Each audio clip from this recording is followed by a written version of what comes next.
لا إله إلا الله محمد رسول الله أنت الغفور يا الله أنت الغفار يا الله لا إله إلا الله محمد رسول الله.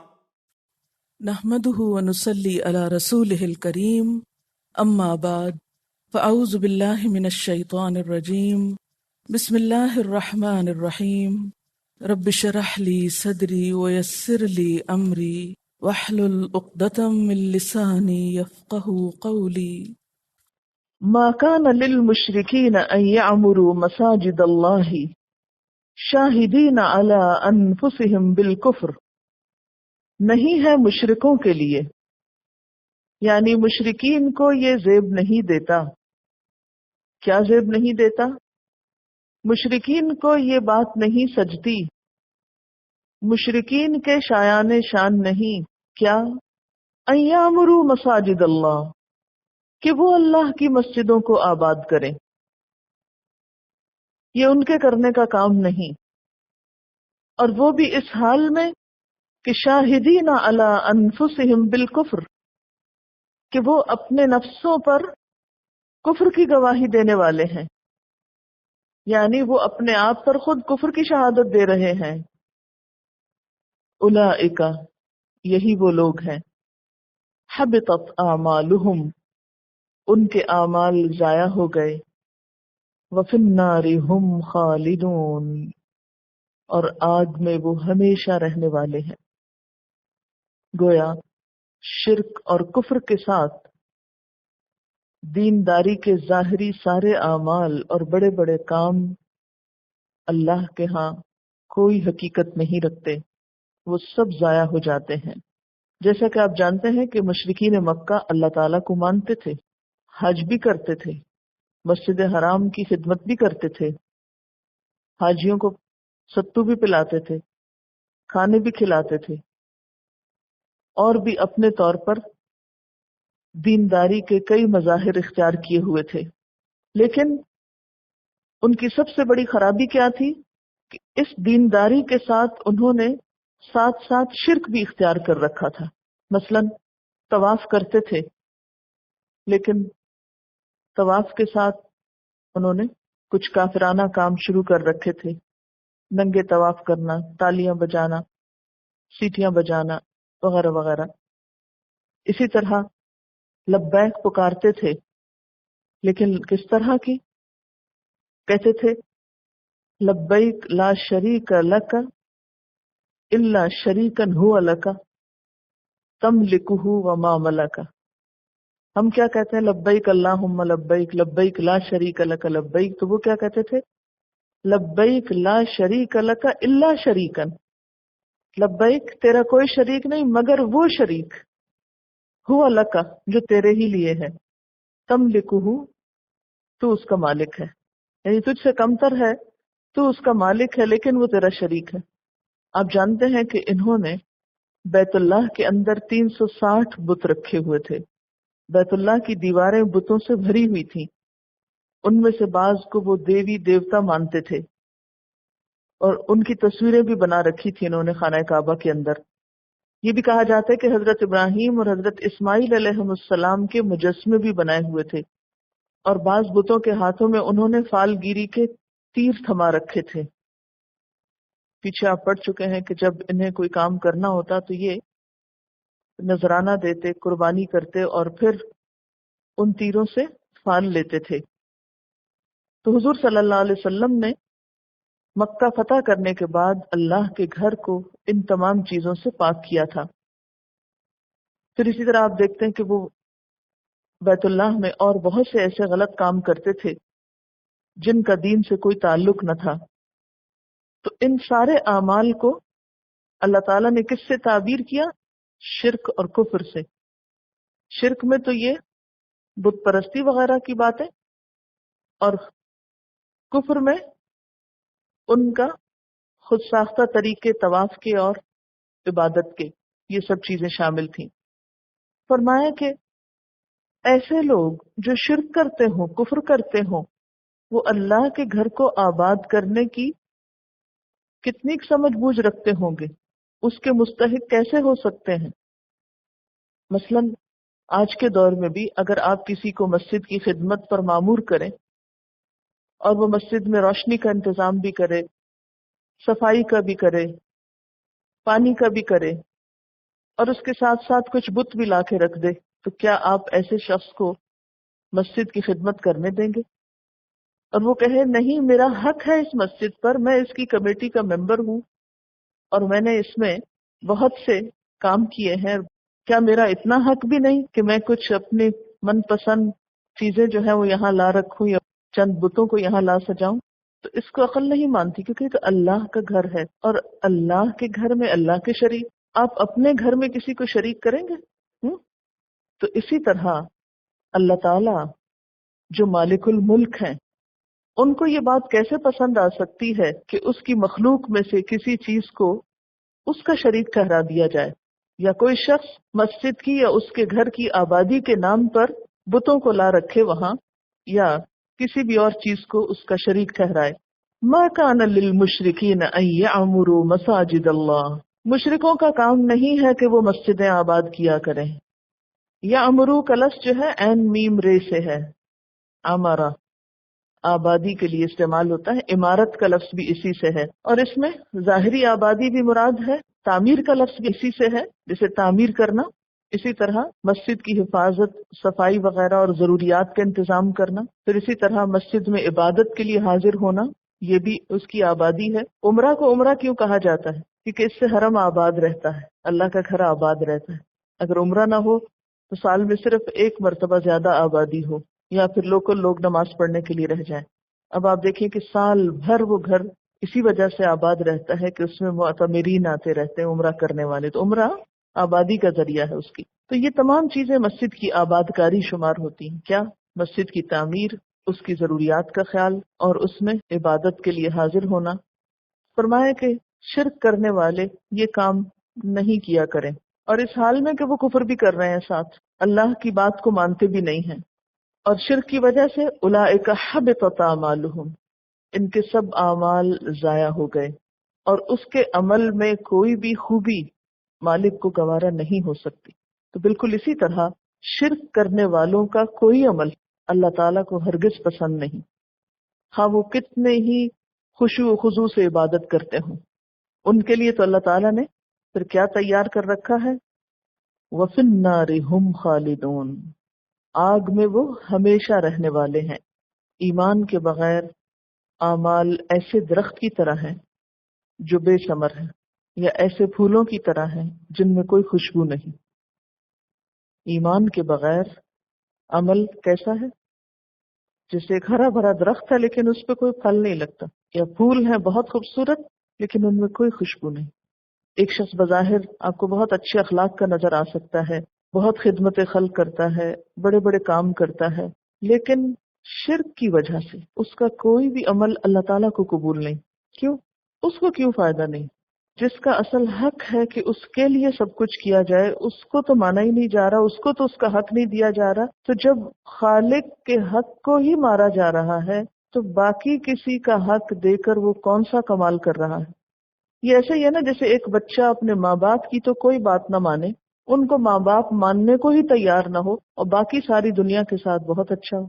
تو بالکل اسی طرح جو لوگ کفر کے ساتھ یا شرک کے ساتھ اچھے اچھے کام کرتے ہیں، اللہ تعالیٰ کو ان کے کاموں سے کوئی غرض نہیں، اللہ کو کچھ پسند نہیں۔ اور پھر بات یہ ہے کہ جب انہوں نے اللہ کے لیے کیا نہیں تو اللہ ان کو جزا کیوں دے؟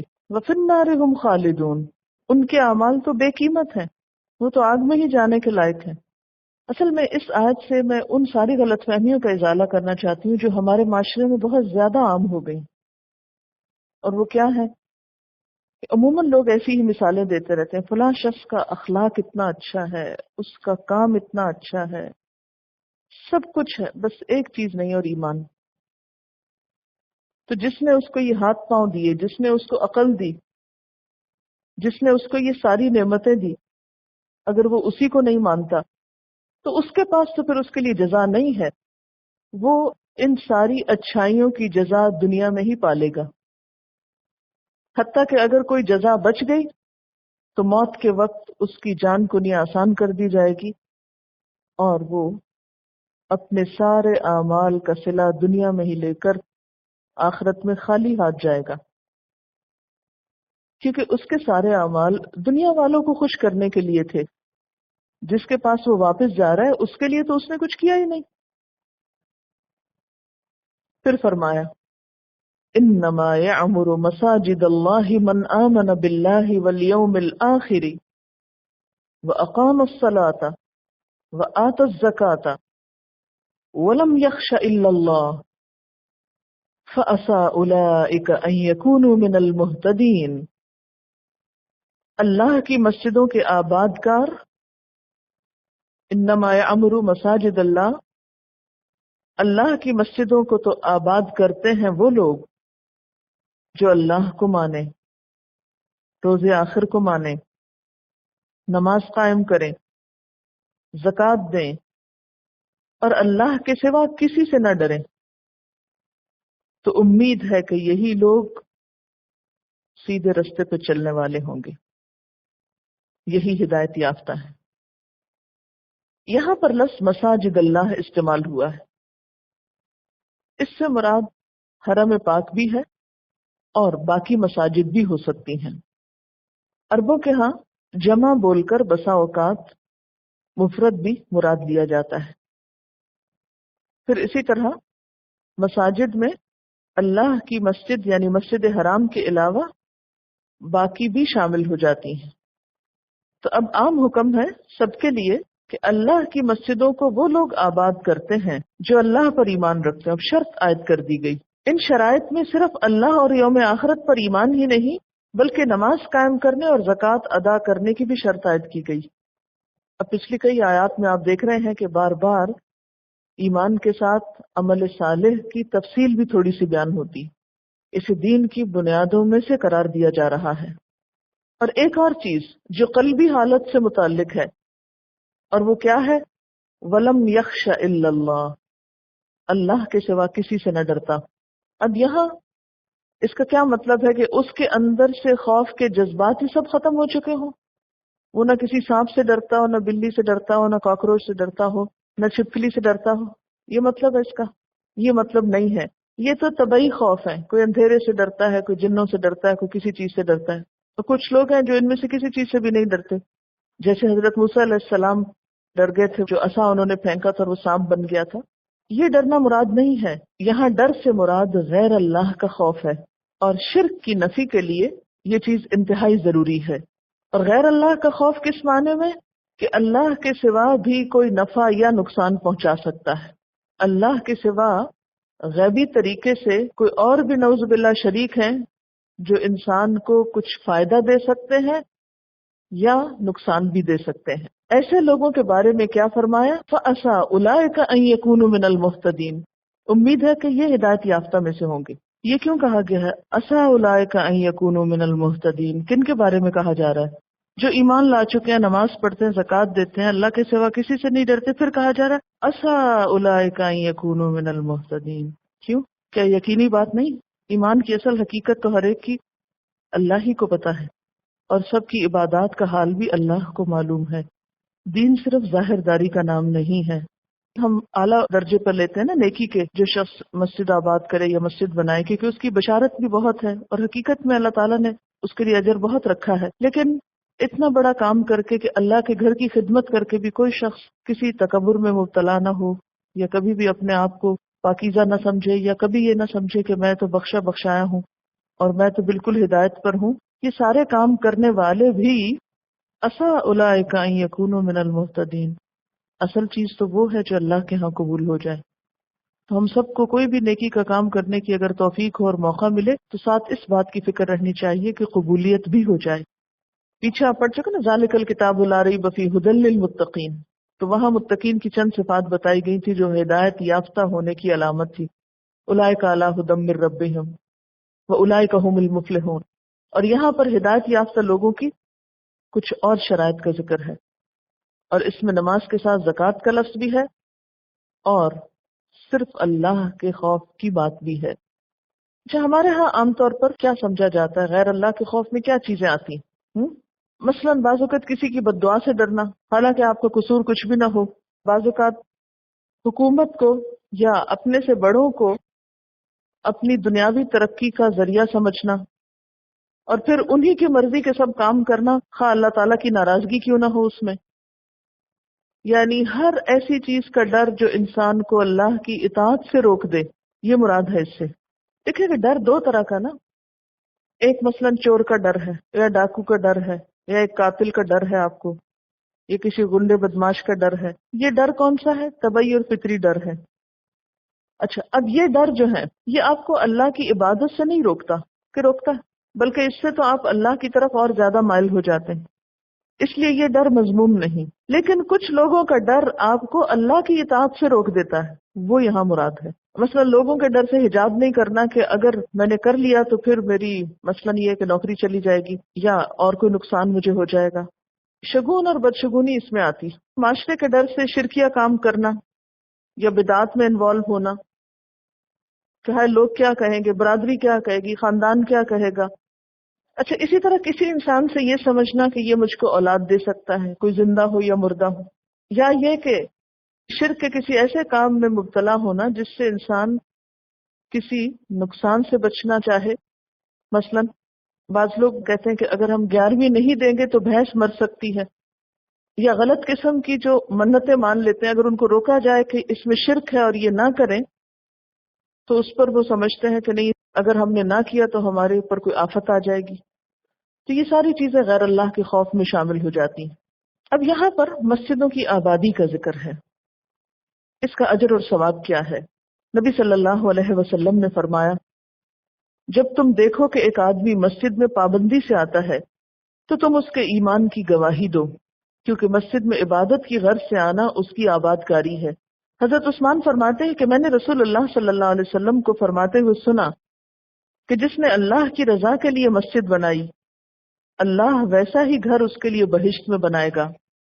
یعنی دکھاوے کے لیے نہیں، کسی کے مقابلے پر نہیں کہ فلاں مسلک کی بن گئی تو ہمارے مسلک کی بھی یہاں بن جائے، صرف اور صرف اللہ کی رضا کے لیے، اللہ کی عبادت کے لیے. حضرت ابو سعید کہتے ہیں کہ آپ صلی اللہ علیہ وسلم نے فرمایا، اگر تم کسی آدمی کو مسجد میں آنے جانے کا عادی دیکھو، یعنی اسے آتے جاتے دیکھو، تو اس کے ایمان کی گواہی دو، کیونکہ اللہ تعالیٰ نے فرمایا ہے کہ اللہ کی مسجدیں صرف وہی لوگ آباد کرتے ہیں جو اللہ اور آخرت کے دن پر ایمان رکھتے ہیں. تو گویا مسجد کو آباد کرنا ایمان کی علامت ہے. حضرت ابو ہریرہ رضی اللہ تعالیٰ عنہ کہتے ہیں کہ آپ صلی اللہ علیہ وسلم نے فرمایا، 7 آدمیوں کو اللہ تعالیٰ اس دن اپنے سائے میں رکھے گا جس دن اس کے سوا اور کوئی سایہ نہ ہوگا. نمبر 1 عادل بادشاہ، نمبر 2 وہ جوان جو جوانی کی امنگ سے اللہ کی عبادت میں رہا، نمبر 3 وہ شخص جس کا دل مسجد میں لگا رہتا ہے، نمبر 4 وہ 2 لوگ جنہوں نے اللہ کی خاطر محبت کی پھر اس پر قائم رہے اور اسی پہ جدا ہوئے، نمبر 5 وہ شخص جسے کسی حسب اور جمال والی عورت نے برائی کے لیے بلایا مگر اس نے کہا میں اللہ سے ڈرتا ہوں، نمبر 6 وہ شخص جس نے دائیں ہاتھ سے چھپا کے صدقہ دیا کہ بائیں کو خبر تک نہ ہوئی، اور نمبر 7 وہ شخص جس نے تنہائی میں اللہ کو یاد کیا اور اس کے آنسو بہ نکلے. ایسے لوگ قیامت کے دن اللہ کے عرش کے سائے تلے ہوں گے.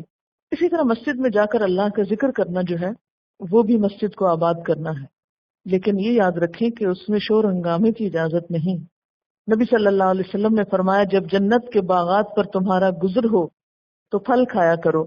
عرض کیا گیا وہ کیا ہے؟ فرمایا مساجد جنت کے باغات ہیں، وہاں کے پھل سبحان اللہ والحمد للہ ولا الہ الا اللہ واللہ اکبر ہیں. اور یہ جو میں نے کہا ہے نا کہ ذکر سے یہ مراد نہیں کہ انسان زور زور سے بلند آواز سے مسجد میں کچھ پڑھے، اس سے کیا ہوتا ہے دوسروں کی عبادت میں خلل آتا ہے. صاحب بن یزید کہتے ہیں کہ میں مسجد نبی میں کھڑا تھا، اتنے میں ایک شخص نے مجھ پہ کنکر پھینکا. میں دیکھتا ہوں کہ عمر بن خطاب ہے، مجھ سے کہنے لگے جاؤ ان 2 آدمیوں کو بلا لاؤ. میں بلا لایا. حضرت عمر نے ان سے پوچھا کہاں سے آئے ہو؟ کہنے لگے طائف سے. حضرت عمر نے فرمایا اگر تم اس شہر کے رہنے والے ہوتے تو میں تمہیں خوب سزا دیتا. تم اللہ کے رسول صلی اللہ علیہ وسلم کی مسجد میں اپنی آوازیں بلند کرتے ہو. یعنی مسجد میں آوازیں بلند کرنا خواہ وہ کسی بھی غرض سے ہو درست نہیں. کیونکہ وہاں یا تو کوئی شخص عبادت کر رہا ہوگا یا کچھ پڑھ رہا ہوگا یا کوئی ذکر کر رہا ہوگا. اب اگر ایک شخص بلند آواز سے شروع کر دے تو باقی سب تو کچھ بھی کرنے کے قابل نہیں رہیں گے. سب کی نماز میں خلل ہوگا، سب کے ذکر میں خلل ہوگا. تو اس لیے مسجد کی آبادی سے مراد وہاں پر شور ہنگامہ اور ہجوم کرنا نہیں، بلکہ اس کا ادب اور احترام بھی ضروری ہے. حضرت ابو ہریرہ رضی اللہ تعالیٰ عنہ کہتے ہیں آپ صلی اللہ علیہ وسلم نے فرمایا فرشتے اس شخص کے لیے دعا کرتے رہتے ہیں جو نماز پڑھنے کے بعد مسجد میں اپنی نماز کی جگہ پر بیٹھا رہے جب تک کہ اس کا وضو نہ ٹوٹ جائے. فرشتے کہتے رہتے ہیں یا اللہ اس کو بخش دے، یا اللہ اس پہ رحم فرما. یعنی ایک شخص نماز اس نے پڑھ لی اور نماز کے بعد پھر مزید بیٹھ کے بھی ذکر کرتا ہے تو اس شخص کے لیے فرشتے بھی دعائیں کرتے رہتے ہیں بخشش اور رحمت کی. آپ اپنے گھر کے کسی حصے کو مسجد بنا لیجئے. پھر فرمایا اجعلتم سقایۃ الحاج، کیا تم نے بنا لیا حاجیوں کو پانی پلانا، و عمارت المسجد الحرام، اور مسجد حرام کو آباد کرنا، کمن اس شخص کی طرح آمن باللہ والیوم الآخر جو ایمان لایا اللہ پر اور یوم آخرت پر، وجاہد فی سبیل اللہ اور اس نے اللہ کے راستے میں جہاد کیا. لا یستوون عند اللہ، یہ اللہ کے ہاں برابر نہیں ہیں. واللہ لا یہدی القوم الظالمین، اور اللہ ظالم قوم کو ہدایت نہیں دیتا.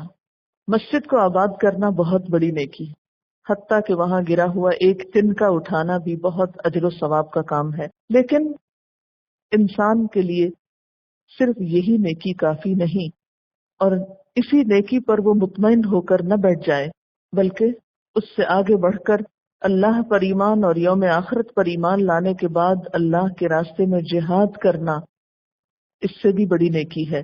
چونکہ مشرکین مکہ حاجیوں کو پانی پلاتے، مسجد حرام کی دیکھ بھال کا کام کرتے، تو اس پہ انہیں بڑا فخر تھا اور وہ سمجھتے تھے کہ ہم مسلمانوں کے مقابلے میں زیادہ نیکی کا کام کر رہے ہیں، اور اس کے مقابلے میں مسلمانوں کا ایمان لانا اور جہاد کرنا ان کے نزدیک کچھ کام نہ تھا. وہ ابھی بھی ان کو بے دین سمجھتے تھے.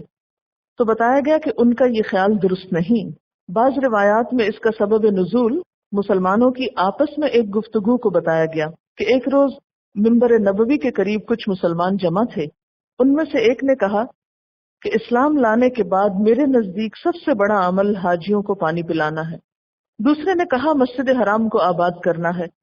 تیسرے نے کہا جہاد فی سبیل اللہ ہے، یعنی ان سب اعمال سے بہتر ہے. حضرت عمر رضی اللہ تعالیٰ عنہ نے جب انہیں اس طرح باہم تکرار کرتے ہوئے سنا کہ لوگ اس بات پہ جھگڑ رہے ہیں تو ڈانٹا اور فرمایا کہ منبر رسول کے پاس اپنی آوازیں بلند مت کرو. اس سے آپ اندازہ لگاتے ہیں کہ حالانکہ حضرت عمر خود بہت اونچی آواز میں بات کرتے تھے، بہت باروب انسان تھے، لیکن اس کے باوجود اندر سے کتنی عاجزی تھی. اور یہ دوسری روایت آ رہی ہے جس میں پتہ چلتا ہے کہ وہ مسجد میں کسی کو شور ہنگامہ نہیں کرنے دیتے. تو مسجد میں عام طور پر نیکی اور عبادت کی باتیں ہوتے ہوتے بھی بعض لوگ اس میں بحثیں اور تکرار اور لڑائی جھگڑا شروع کر دیتے. راوی کہتے ہیں کہ یہ جمعے کا دن تھا. نبی صلی اللہ علیہ وسلم نے جمعہ پڑھایا.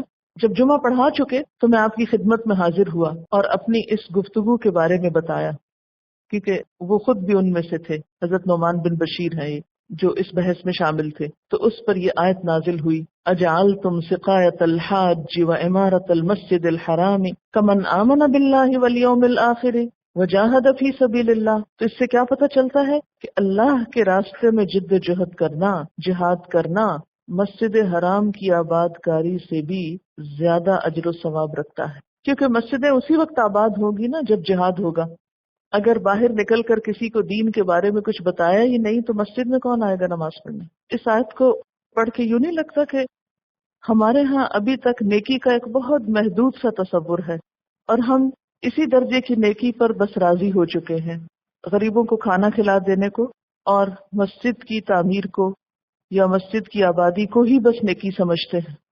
ہمارے معاشرے میں دو طرح کے لوگ نیکی کا کام کر رہے ہیں جن کو اچھے لوگ سمجھا جاتا ہے.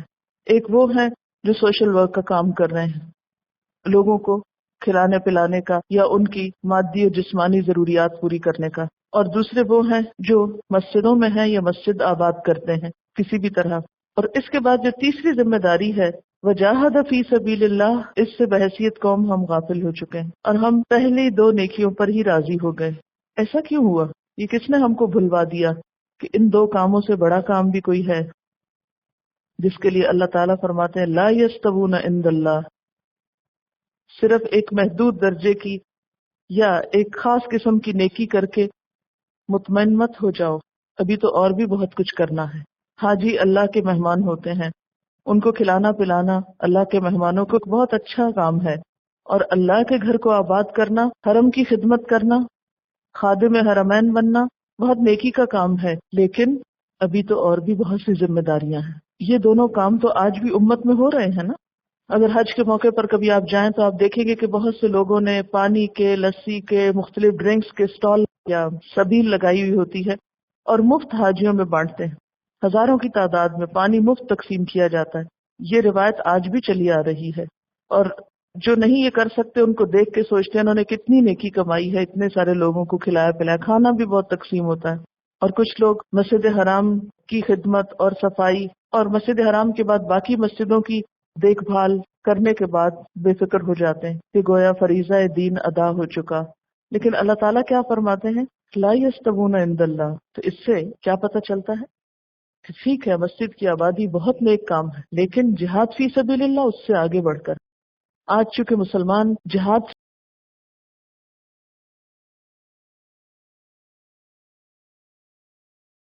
کے خلاف جد و جہد کرنا، خواہ وہ اپنی ذات کے اندر ہو یا دوسرے انسانوں کے اندر ہو، یہ سب کچھ جہاد میں آتا ہے۔ امر بالمعروف اور نہی عن المنکر بھی جہاد میں آتا ہے۔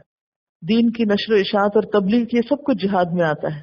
اور اس کا آخری اور بڑا مرحلہ کیا ہے کہ اس کی خاطر اپنی جان بھی دینی پڑے تو انسان گریز نہ کرے، یعنی قتال۔ اب آپ دیکھیں کہ اگر آپ نے بڑی بڑی مسجدیں بنا لی، اس میں ملینز لگا لیے، بہت خوبصورت کہ بالکل ایک شو پیس کی طرح، یا ایک بہت نمونہ آرٹ بنا کے رکھ لیا، اور اس میں بظاہر خوبصورتی کے بے پناہ انتظامات، لیکن کوئی نماز پڑھنے والا ہی نہیں۔ جیسے ہمارے ہاں کی بہت سی مسجدوں کا حال ہے کہ مسجد کی تعمیر پر اور اس کی سجاوٹ پر اور اس کی مینٹیننس پر ہزاروں روپے استعمال ہوتے ہیں، لیکن اس کے اندر نمازی ہی نہیں ملتے۔ اگر آپ کو یقین نہ آئے تو کسی بھی دن فجر کی نماز میں، عشاء کی نماز میں جا کے نمازیوں کی تعداد دیکھ لیجیے کتنی۔ وجہ کیا ہے؟ لوگوں کو احساس ہی نہیں، لوگوں کو اس بات کی اہمیت کا اندازہ ہی نہیں کہ مسجد میں نماز پڑھنے کا کیا اجر و ثواب ہے، اور مسجد کی آبادی ایمان کی علامت ہے۔ اس لیے ہم دیکھتے ہیں کہ اللہ تعالیٰ نے جہاد فی سبیل اللہ کو مسجد کی آبادی سے زیادہ بڑا کام قرار دیا۔ مسجدیں کب آباد ہوتی؟ جب لوگوں کے اندر خدا کا خوف ہوتا ہے، ایمان ہوتا ہے۔ اور اس میں ہم ایک مثال دیکھتے ہیں کہ حضور صلی اللہ علیہ وسلم جب جنگ خندق کے موقع پر مصروف تھے تو آپ کی نماز چلی گئی تھی، اور آپ کس چیز کے لیے مصروف تھے؟ کفار سے جنگ کے لیے۔ تو اس سے بھی کیا پتہ چلتا ہے؟ اگرچہ ہمیں یہ تعلیمات بھی ملتی ہیں کہ میدان جنگ میں بھی نماز معاف نہیں، اگر اس وقت حملہ نہیں ہو رہا یا براہ راست جنگ نہیں ہو رہی تو اس وقت نماز پڑھی جائے گی، چلتے چلتے بھی پڑھی جائے گی، جسے صلاۃ الخوف کہا گیا۔ قرآن پاک میں اس کے تفصیلی ذکر ملتا ہے، پیچھے آپ پڑھ چکے ہیں۔ لیکن ایک موقع ایسا آیا کہ نماز کی اتنی زیادہ اہمیت کے باوجود آپ صلی اللہ علیہ وسلم جب حالت جنگ میں تھے تو نماز پوسٹ پون کر دی گئی۔ یہ نہیں کہا کہ قضا کر دی گئی اور چھوڑ دی گئی، بلکہ پوسٹ پون کر دی گئی، بعد میں پڑھی گئی، کیونکہ اس وقت اس سے بڑا کام ہو رہا تھا۔ حالانکہ آپ دیکھتے ہیں کہ نماز کی اہمیت کم نہیں۔ نعوذ باللہ اس مثال سے کوئی یہ نہ سمجھے کہ جب جی چاہے نماز چھوڑ دو، کہ ہم مصروف ہیں اور کام میں۔ وہ جنگ کا موقع تھا، دشمن سامنے کھڑا تھا، جان کو خطرہ تھا۔ ایسے مواقع پر تو یہ رخصت ہو سکتی ہے، لیکن عام چھوٹی چھوٹی باتوں پر نہیں۔ واللہ لا یہدی القوم الظالمین۔ لیکن یہ باتیں کس کو سمجھ نہیں آتی؟ ظالموں کو سمجھ نہیں آتی۔ اور ظالموں میں سب سے نمبر 1 کون ہوتے ہیں؟ شرک کرنے والے، اور پھر اس کے بعد کسی بھی طور پر اللہ کا حق نہ دینے والے۔ وآخر دعوانا ان الحمد للہ رب العالمین۔ سبحانک اللہم وبحمدک، اشہد ان لا الہ الا انت واتوب الیک۔ السلام علیکم ورحمۃ اللہ وبرکاتہ۔